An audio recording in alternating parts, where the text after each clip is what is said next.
Bonjour les amis, il y avait longtemps que j'étais pas venu pour vous parler de films de Netflix, mon petit Netflix de la semaine.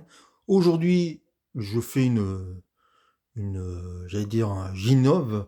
Je vais parler de deux films. Normalement, j'en parle d'un seul, mais là, j'en parle de deux parce que je pense qu'il faut aller faire vite. Il faut juste donner envie, pas trop rentrer dans le détail, pas trop spoiler, tout ça. Donc, je pense que vite, c'est bien. Donc, d'en faire deux, c'est pas mal. Donc, je vais essayer de faire très, très, très, très, très court, mais vous donner quand même envie de voir.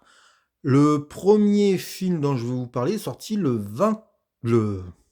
1er janvier. Et je pense que c'est une des raisons pour lesquelles il est un petit peu passé inaperçu, même si je me rends compte que il a un peu de succès, mais voilà, j'ai pas vu beaucoup de critiques dessus. Et ça, c'est fort dommage. Moi, j'aime pas quand on snob les plateformes. Voilà, ça, si c'est un bon film, il faut le dire. Bien sûr, il y a les films en salle, mais les films de plateforme, il peut avoir du bon.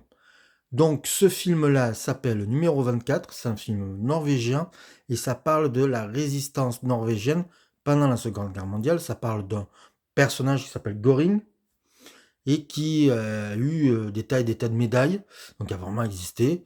Et ce qui est intéressant, c'est qu'on n'est pas que dans le côté géographique, il y a des zones d'ombre, il y a des sujets qui fâchent et il y a un dialogue entre lui, Göring, et une jeune étudiante qui sont intéressants parce que ça parle du fait de qu'est-ce qu'on est capable de faire pour sauver notre pays pendant une guerre et est-ce qu'on peut tuer des gens de notre communauté sans que ce soit un problème. Voilà, c'est donc vraiment un film passionnant, intéressant, très beau visuellement, les acteurs sont formidables.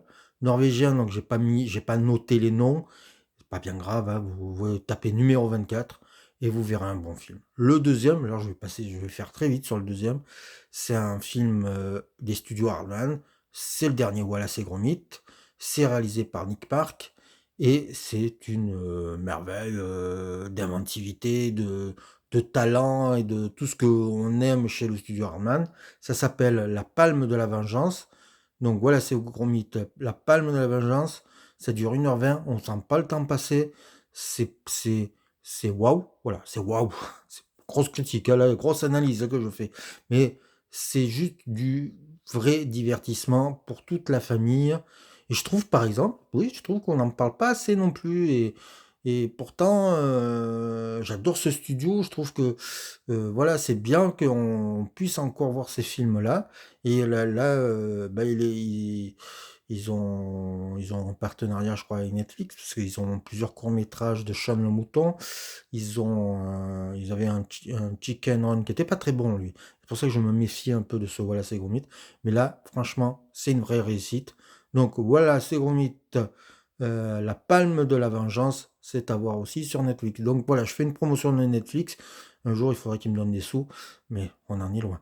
Bon, je vous souhaite le meilleur et dites-moi ce que vous avez pensé de ces deux films si vous les avez vus. En tout cas, je vous dis bientôt sur cette antenne.